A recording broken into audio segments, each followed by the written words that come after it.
The Rise of the Nazis, Part 3, Assassination in the War to End All Wars, 1914 to 1918.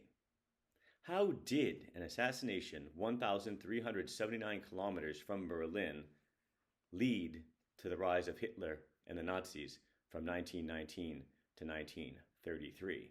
That is the question we will address during today's video, and it is a question that I've been studying and writing about for 30 years. Firstly, in Professor Neil Shipley's History of World War I class at the University of Massachusetts Amherst in 1994.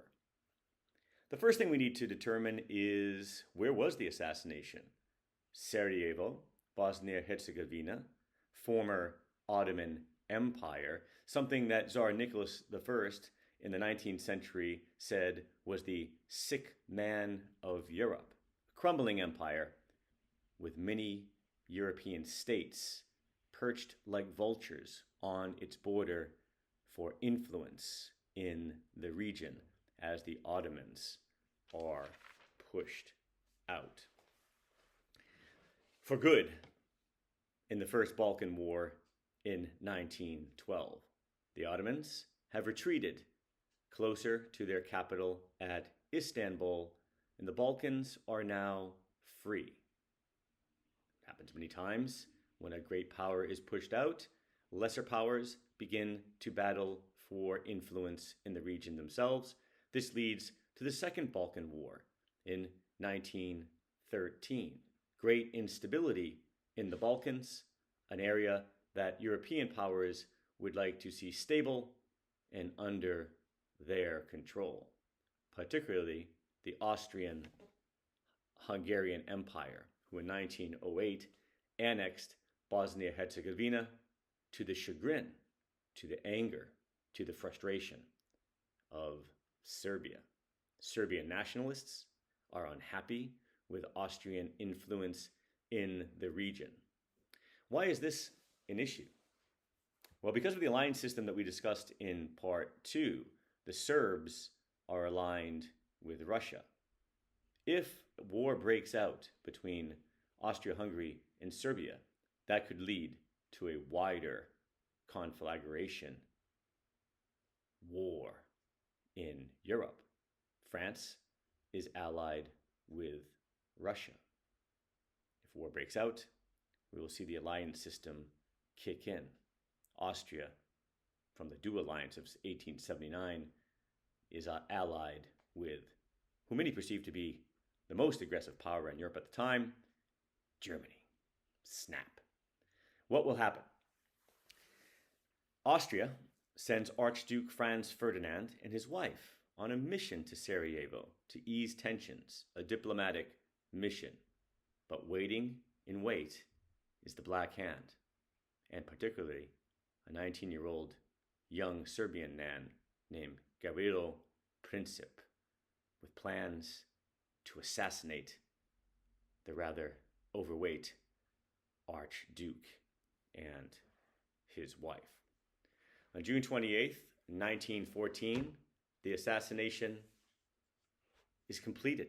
The Archduke is killed, along with his wife, as their motorcade goes through the streets of Sarajevo.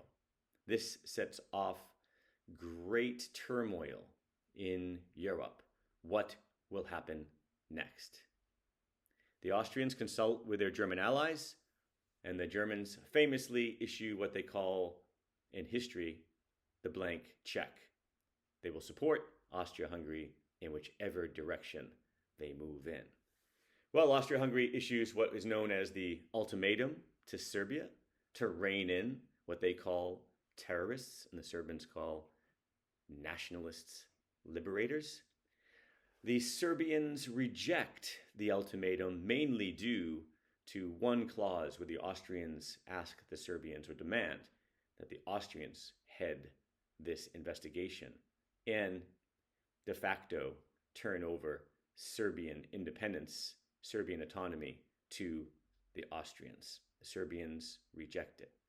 During this time, the armies of Europe are mobilizing, especially Germany. You might remember from part 2, the Germans have a plan to avoid a two-front war, which includes a first strike, a knockout blow, if you will, on Paris. That plan, you remember, is called the Schlieffen Plan. In August 1914, the Germans launch the Schlieffen Plan through Belgium and Holland. Belgium, a neutral country, has an agreement from 1839, the London Treaty, with England. When Belgium's neutrality is violated, England joins the war. World War I, the worst war in the history of the world to that time, will claim 10 million on the battlefield and 10 million due to death and disease. This devastating war, which quickly descends into trench warfare, is a nightmare in Europe. The battles like the Battle of Verdun, hundreds of thousands of casualties. Battles like the Battle of the Somme, which saw the worst day in British military history, even before noontime, with tens of thousands of casualties. A war that by 1917 brought in the United States, and by 1918 sees the exit of Russia after the Bolshevik Revolution and the Treaty of Brest-Litovsk from March 1918 pulled the Russian Empire out of the war. This devastating, this disruptive war for all in Europe, except maybe for some men, like an Austrian nationalist named Adolf Hitler, who finds in the war the camaraderie, the friendship, the meaning, and the purpose that he had lacked in his life until that point. He eagerly signs up for the German army, becomes a corporal, and his main job is as a courier to run messages between the trenches. By all accounts, he is a brave soldier, and by 1918, he is issued the Iron Cross. But the war does not go in Germany's favor.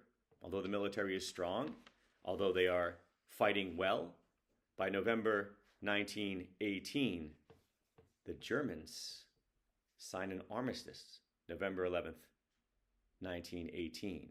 A couple of days earlier, Kaiser Wilhelm II abdicates and flees Germany.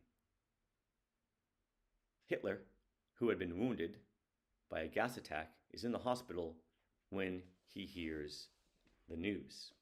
He is devastated. His beloved Germany is now out of the war. They've lost when it appeared to Hitler and others as if they were winning. In Mein Kampf, which was published in 1924, Hitler notes, "There followed terrible days and even worse nights. I knew all was lost. In these nights, hatred grew in me, hatred for those responsible for the deed, responsible for, as Hitler would say eventually, stabbing the Germans in the back." This will serve as the foundation of Nazi ideology from 1919 to 1933.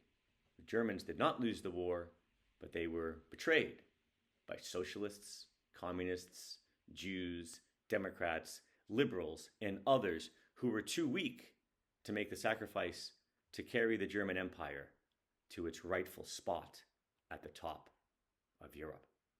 Hitler and his Nazi party will pledge to do just that. I'd like to read just briefly from this essay from 1994 to summarize the assassination and the alliance system which led to World War I and the eventual rise of the Nazis. I wrote then as a young man, "It is amazing that one shot could ignite such ghastly world drama." But alas, it did. Despite the alliance systems, Germany was mobilizing for war for many years. The timing was right for their attack, but what laid ahead was grossly underestimated. What the alliance system did was suck countries into a killing field like a large vacuum and thrust upon the world a war the likes of which had never been seen.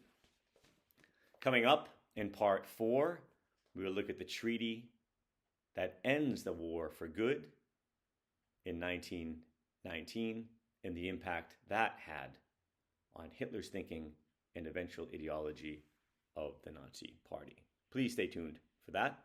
Thank you for watching. If you found this video useful, please do hit the subscribe and the like button, and I look forward to seeing you for episode 4. Thank you.